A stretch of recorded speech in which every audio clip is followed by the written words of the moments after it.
Welcome back to GearUpWindows YouTube channel.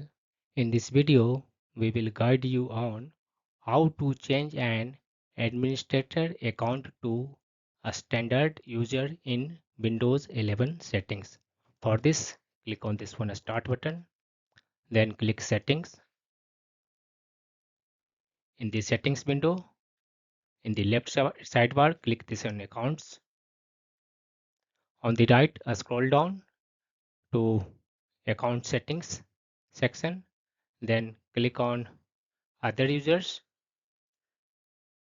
Here, select your local administrator account and then click on this one Change Account Type button. Here in the drop down menu, select a standard user, then click on this one OK button. This will make your selected user a standard user on Windows 11 PC.